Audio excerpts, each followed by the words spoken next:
안녕하세요. 오늘은 뉴질랜드 연금 관련된 내용을 좀 다루려고 합니다. 키위세이버라고 얘기하죠. 한국에서도 국민연금이 있죠. 네, 비슷하게 뉴질랜드에도 연금 제도가 있어가지고 이것을 운영합니다. 그것이 바로 키위세이버입니다. 키위세이버는 기본적으로 월급을 받는 사람들이 자발적으로 적립해서 은퇴를 갖다가 위해서 마련하는 연금 제도입니다. 뉴질랜드에서 근무하는 영주권자 이상의 만 18세 이상이면 누구나 가입할 수 있고요. 물론 그 이전에도 본인이 자발적으로 가입을 원하면 할 수가 있습니다. 고용주로부터 받는 급여 중에서 3% 혹은 4%, 6%, 8%까지 혹은 10%까지 본인이 적립하고 싶은 비율만큼을 정해서 적립을 할 수가 있습니다. 이렇게 키위세이버에 가입을 하게 되면은 고용주는 최소 3%의 고용주 부담료를 갖다가 지불해야 할 의무가 생기게 됩니다. 이것이 뉴질랜드 연금제도의 가장 큰 특징이죠. 연금을 가입하는 본인, 그러니까 일을 하는 사람이죠. 네, 근로자와 그다음에 고용주, 그다음에 정부 이렇게 세 군데의 곳에서 연금을 갖다가 각각 지불하는 비율들이 정해져 있습니다. 2025년 6월까지는 정부에서 지원해주는 금액이 1,000불 정도 조금 넘었었는데 2025년 7월 1일부터 법을 바꿔가지고 260불 72센트까지 최대 지불해주는 걸로 바뀌었습니다. 이렇게 된 가장 큰 이유는 키위세이버의 정부 부담금이 너무 크기 때문에 이걸 줄인 거죠. 네, 좀 슬픈 일이죠. 처음 키위세이버라는 제도를 도입할 때 가입을 하면 500불을 갖다 정부에서 지원해주는 그런 지원 정책금도 있고 했었는데 지금은 그런 것은 없습니다. 그래서 지금 이제 2025년 7월 1일부터는 매년 지불한 연금에 비례해서 최대 260불 72센트까지 지원하는데 1년에 납입한 금액이 1,042불 86센트 이상만 되면은 정부에서 260불 72센트를 1년 동안 지원해주게 됩니다. 그리고 또 하나가 있는 게 키위세이버를 가입한 사람이 어떤 적정한 조건이 있긴 한데요. 첫 번째 집을 구매할 때는 정부에서 1,000불의 지원금을 또한 추가로 지원해 줍니다. 그리고 이제 키위세이버 연금을 인출할 때는 키위세이버를 가입한 지 만 5년이 지나야 되고 그다음 만 65세 이상이 되면 인출이 가능합니다. 그 이외에도 만약에 해외로 이주하거나 심각한 메디컬 컨디션인 경우에 그다음에 아니면 심각한 재정 상태에 처한 경우에 또한 인출이 가능하다고 이야기는 되어 있지만 매우 까다롭습니다. 키위세이버는 국민연금이지만 한국의 국민연금과 좀 다르게 그 연금을 갖다가 운영하는 기관들은 여러 개가 있습니다. 키위세이버를 갖다 운영하는 금융기관은 지금 다음에 있는 표와 같이 여기서 지금 28개를 소개해드렸는데 이 외에도 되게 많습니다. 본인이 원하는 곳에 키위세이버를 가입하시면은 내가 낸 적립금이 이쪽 기관으로 들어가고 그다음 정부와 그다음에 고용주가 내는 적립금들도 이쪽 기관에서 들어가서 위탁 운영이 되게 됩니다.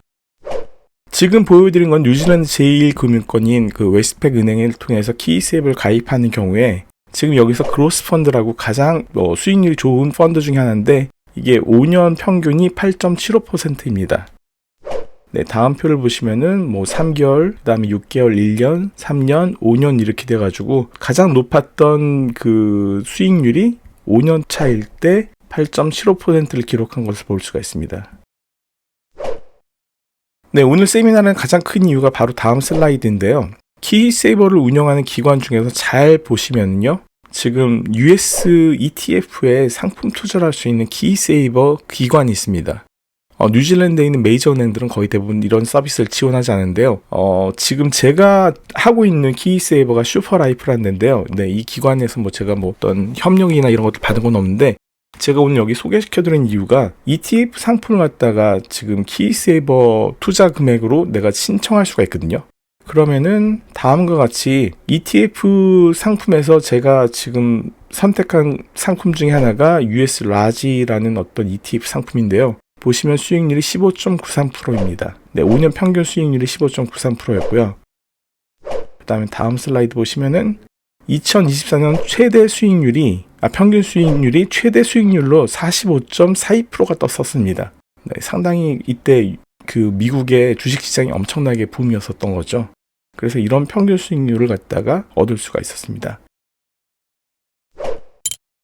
그래서 지금 제가 운영했던 지금 슈퍼라이프라는 곳을 통해서 운영했던 게 2023년 9월부터 최근까지인데 최대 성장률이 21.73%로 다른 어떤 제1금융권에 있는 키입세이버 운영사들과는 비교가 안 되는 수익률이 나오는 것이죠.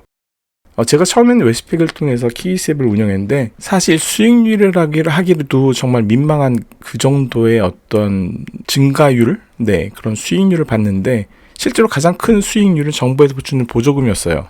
그러다가 이제 제가 아는 어떤 분을 소개를 통해서 그분도 뉴질랜드 투자이민으로 오셨던 분인데 확실히 투자이민으로 오신 분들이 좀 많은 것들을 갖다가 지금 배우는 경우가 있습니다. 이분들이 한국에서도 어떤 이런 이윤에 굉장히 밝으신 분들이 굉장히 많더라고요. 그래서 이분들 중에 한 분한테 배운 건데 슈퍼라이프라는 이것을 통해서 ETF 상품을 하면은 제가 경험했던 게 바로 이 정도 수익률을 갖다 얻었던 거죠. 1년에 20% 정도 성장 수익률.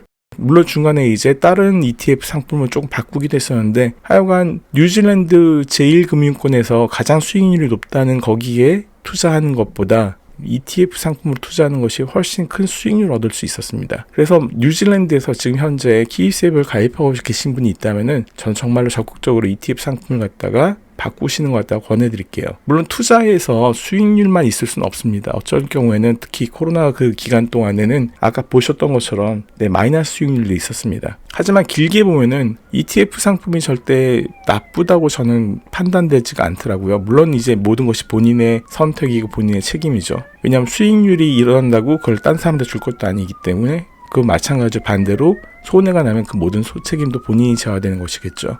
하여간 잘 생각해 보시고 한번 고민해서 선택하시면 좋은 결과가 있지 않을까 생각합니다.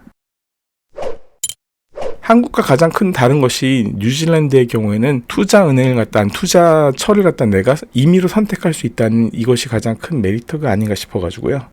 그리고 마지막으로 돈이랑 관련된 부분은 언제나 있어도 부족한 게 돈이더라고요. 그래서 제가 성경에서 찾은 구절이 그러나 자족하는 마음이 있으면 경건에 큰 이득이 되느니라. 우리가 먹을 것과 입을 것이 있으면 족한 줄로 알 것이니라 라는 말씀이 있더라고요. 행복은 많이 가진 것에 오지 않고 내가 가진 것에 얼마나 만족하느냐 달려있지 않나 싶네요. 오늘도 즐거운 하루 되시길 바랍니다. 문의사항이 있으면 언제나 연락주세요. 감사합니다. 안녕히 계세요.